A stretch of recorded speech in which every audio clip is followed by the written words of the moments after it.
Alison, bonjour. Bonjour. Merci d'être avec nous. On est très heureux de vous avoir parce que dans cette émission, on essaie de passer de beaux messages, parfois, souvent, et ça va être encore le cas avec vous. Déjà, on va essayer de savoir un petit peu qui vous êtes. Oui, tout Dites-nous à tout. fait. Qui êtes-vous? Alors, donc, je suis Alison, je suis influenceuse, blogueuse et youtubeuse sur la Côte d'Azur, spécialement sur Cannes. Voilà, donc ça fait maintenant depuis l'âge de 4 ans que j'ai la mucoviscidose. Donc voilà, c'est pour ça qu'aujourd'hui je suis là pour en parler. Donc voilà, du coup, c'est vrai que j'essaye de faire de jolies choses, un petit peu comme tout le monde. Et c'est le but voilà, dans ma vie de lancer un petit projet sympa. Bon, on va en parler bien évidemment tout au long de cet entretien. La mucoviscidose, bien évidemment, on connaît, en tout cas le grand public connaît le terme. Certains connaissent peut-être un petit peu moins cette maladie. Expliquez-nous ce qu'il en est finalement. Alors, c'est une maladie génétique, donc depuis la naissance, qui est donnée par nos parents. Bien évidemment, c'est une maladie aujourd'hui qui ne se guérit toujours pas, qui atteint tout ce qui est voie pulmonaire, intestinale, pancréatique. Donc voilà, après il y a des formes tout à fait différentes en fonction de chaque personne, mais c'est vrai qu'aujourd'hui, en vieillissant, c'est toujours un petit peu plus difficile, même si on a bien amélioré la qualité de vie des malades, c'est vrai que ça ne se guérit toujours pas. Et enfin, on va dire, la suite, c'est la greffe. Voilà, pour les patients qui sont vraiment très malades, quoi. Voilà. Vous vous souvenez du moment où vous avez pris conscience de cette maladie? Oui, je m'en souviens parce que donc j'avais 4 ans, j'étais malade depuis la naissance et en fait, c'était pas tout à fait connu. On connaissait le terme mucoviscidose, mais il n'y avait pas encore le test de la sueur et tout ça. C'était très difficile pour moi parce qu'on a fait beaucoup de tests en fait sur moi, un peu le cobaye. Donc c'est vrai que j'ai pris conscience très rapidement que j'avais des petits soucis, effectivement. Et c'est à ce moment-là qu'on se dit je suis peut-être pas comme tous les autres enfants de mon C'est âge. ça, on se dit ça, mais on réalise pas très bien parce qu'en fait, on subit étant enfant. C'est plutôt en étant adulte qu'on le vit un peu plus mal. Voilà. C'est étonnant ce que vous dites parce que j'allais d'abord vous poser la question de savoir comment on grandit avec cette maladie. On sait que les enfants, c'est toujours un petit peu délicat et parfois très dur.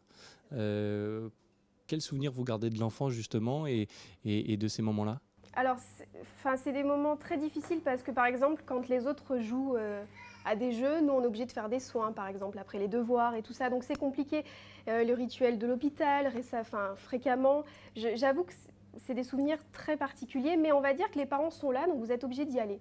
On ne vous donne pas le choix, puisque forcément, les parents vous font obéir. Donc, voilà, c'est facile, c'est lancé. Et puis, avec les années, on prend l'habitude. Par contre, étant adulte, là, c'est plus pareil. Il y a la vie de couple qui rentre en compte, il y a l'évolution, ça s'aggrave toujours un peu, donc c'est des passages difficiles. On est vraiment plus conscient étant adulte, en fait. Vous grandissez, vous le dites, avec cette maladie. Comment vous en parlez autour de vous au début? Alors, j'en parle très peu parce que déjà, ça ne se voit pas, donc je suis ravie, je peux le cacher. Chose qui est délicate, je vous rassure, parce que quand je suis très malade et que, par exemple, je pose ma carte handicapée sur la voiture, on me dit « Oh, mais quand même, t'es pas malade, qu'est-ce que c'est que ce bordel », donc forcément, je ne suis pas crédible. Normal. Mais j'en Enfin, c'est parle, souvent le cas voilà. avec les handicaps invisibles, entre guillemets. C'est que ça. Les gens attendent toujours que je descende avec un fauteuil et finalement, c'est pas le cas. Donc, je me fais souvent même insulter. Mais bon, ça, c'est autre chose. Voilà. Donc, c'est vrai qu'après, j'en parle pas parce que j'essaie de rester un maximum positive. Aujourd'hui, j'en parle un peu plus sur les réseaux sociaux parce que j'ai une communauté de gens qui ont la muco aussi. Donc, j'essaye d'encourager à positiver un maximum. Mais c'est vrai qu'on essaye d'éviter le sujet en général. Voilà. Parce que le but, c'est de se booster et puis pas de se victimiser ou de se plaindre, quoi, finalement. Alors, on va évoquer dans un instant tous ces messages positifs et ce que vous essayez de faire passer aujourd'hui. Vous avez l'impression, avec le recul, que cette maladie, finalement, vous a fait grandir un petit peu plus vite qu'un enfant normal ou qu'une ado après Alors ça, c'est sûr.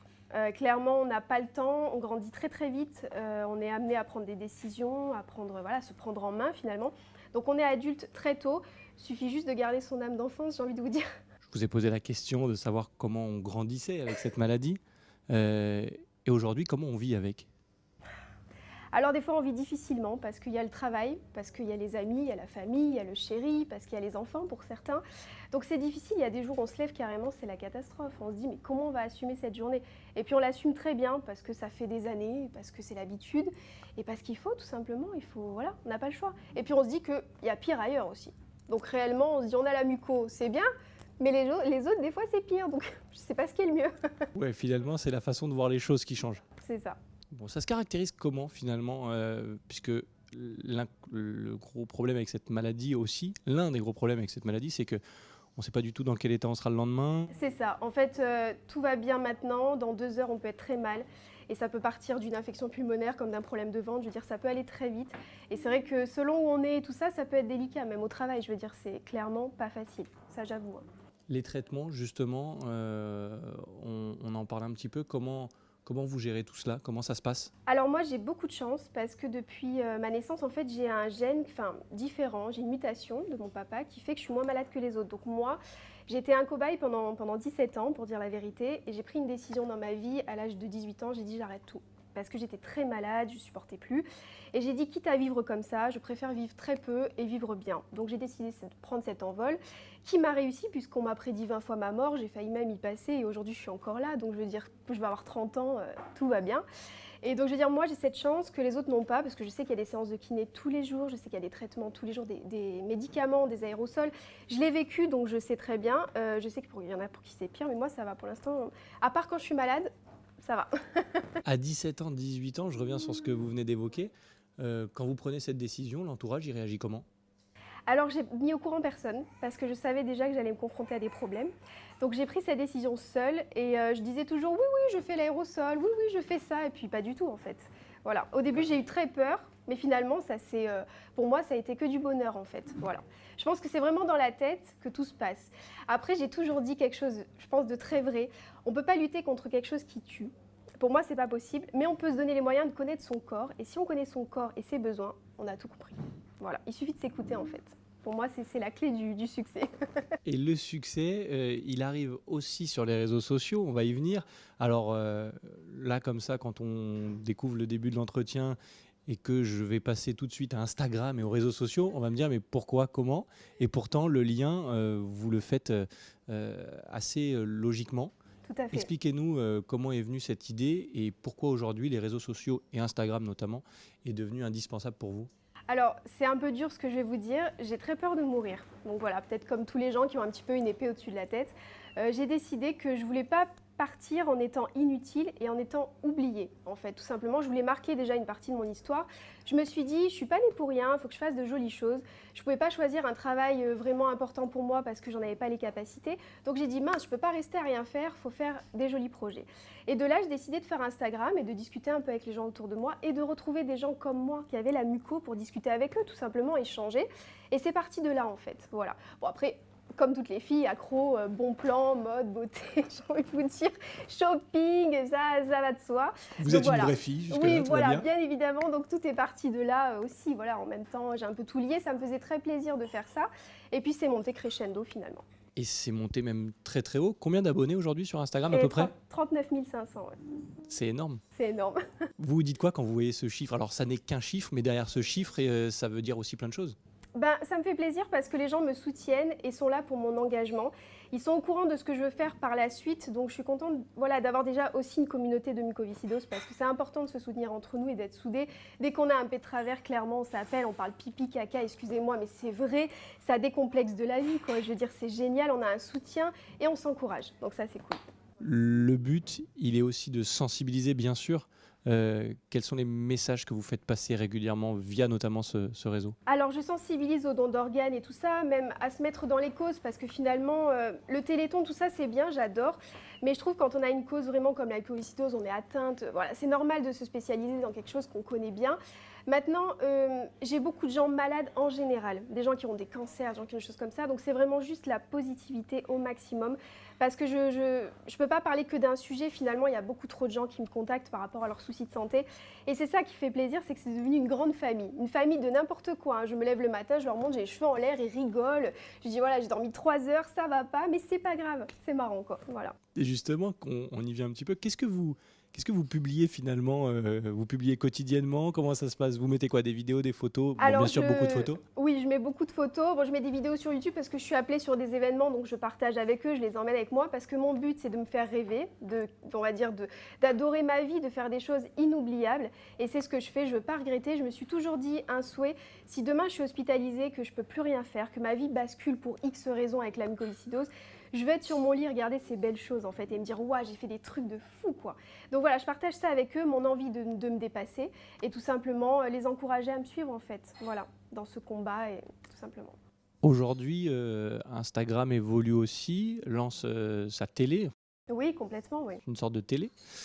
Ça vous donne d'autres idées, d'autres envies, d'autres projets? Alors oui et non, parce que vous savez, il y a beaucoup de plateformes de réseaux sociaux en général. Moi, je dis qu'il vaut mieux maîtriser une seule chose bien que d'en faire 10 pas trop adéquates ou que ce soit un peu bâclé. Je préfère me concentrer là-dessus. Après, effectivement, j'ai vu ça, mais je ne maîtrise pas encore. Donc on verra par la suite, mais pour l'instant, je ne sais pas. Chaque chose en son temps. Voilà. Vous avez dit quelque chose de très fort tout à l'heure, et avouez avoir la peur d'être oublié. Cette méthode-là, ces publications, ce réseau et tout ce que vous publiez, c'est aussi là pour ça, pour dire regardez, la trace, elle sera là, elle va rester. C'est ça, c'est de dire, regardez, bah oui, j'ai pris des risques. Bon, je dis pas de le faire parce que je dis toujours chaque personne est différente, mais aujourd'hui j'en suis là et je vais bien. Voilà, on mérite tous, on est tous uniques, on mérite tous d'être connus finalement. Mais c'est vrai que de partir sans me dire que personne n'a vu voilà, ce que j'avais fait dans ma vie, que j'étais courageuse, bah, je dis c'est dommage. On a tous besoin de reconnaissance et finalement c'est ça que ça me procure, finalement, cette reconnaissance dont j'ai besoin. Aujourd'hui, vos projets, il y a des associations, il y a des choses qui vous tiennent à cœur? Tout à fait. Alors en fait, j'ai décidé de me lancer dans les causes depuis un petit moment. Donc là, c'est vraiment très important, c'est un tournant de ma vie finalement. J'ai décidé que je ne pouvais pas gagner ma vie en tant qu'influenceuse parce que voilà, avec ma santé, c'est compliqué. Donc j'ai mis à profit tout ça et en fait, j'ai décidé de contacter des associations, de contacter des enseignes et de leur dire voilà, on va créer un projet, que ce soit un collier, une carte cadeau, peu importe, et on va reverser des fonds aux associations que j'ai vraiment envie voilà, de contacter. Donc l'association Grégory Le Marchal, Vaincre la mucoviscidose. Il y en aura peut-être d'autres, en tout cas des associations aussi qui m'ont aidée au quotidien. Et voilà, donc faire en fait des gestes comme ça régulièrement. Et c'est ce que je vais faire toute l'année en fait. C'est vraiment mon projet. Et c'est un beau projet. Et justement, vous l'avez démontré tout au long de cet entretien. Vous avez le sourire, vous êtes positive. Donc, je me permets une question qui est peut-être une question un peu bête, mais vous regardez, vous projetez et vous regardez un petit peu plus loin et vous vous dites quoi? Oui, je me projette. J'ai envie qu'un jour on se dise ah bah oui tiens c'est la fille, on l'a vue à la télé, elle fait des trucs super quoi. Voilà, je veux pas qu'on dise oh c'est la star ou oh, c'est machin. Je veux rien savoir, je veux juste qu'on dise ah celle-là elle fait des trucs chouettes. Ça c'est bien. Voilà, c'est juste ça que je veux en fait. Ben, on était là aussi pour ça. Aujourd'hui, ensemble, on était ravis de vous avoir. On va rappeler bien sûr le compte Instagram. Oui, Puisque c'est là Bubble Story. c'est là que tout se passe finalement. Ah c'est là que tout a commencé et que tout se poursuit. Bon, eh ben, on va Voilà. vous souhaiter une longue route, on le rappelle une dernière fois. Donc c'est Bubble Story. Merci beaucoup Alison. Merci à vous. Et on va vous souhaiter tout le bonheur que vous méritez, égal au bonheur que vous donnez finalement aux autres aussi. C'est gentil. Merci beaucoup. Merci.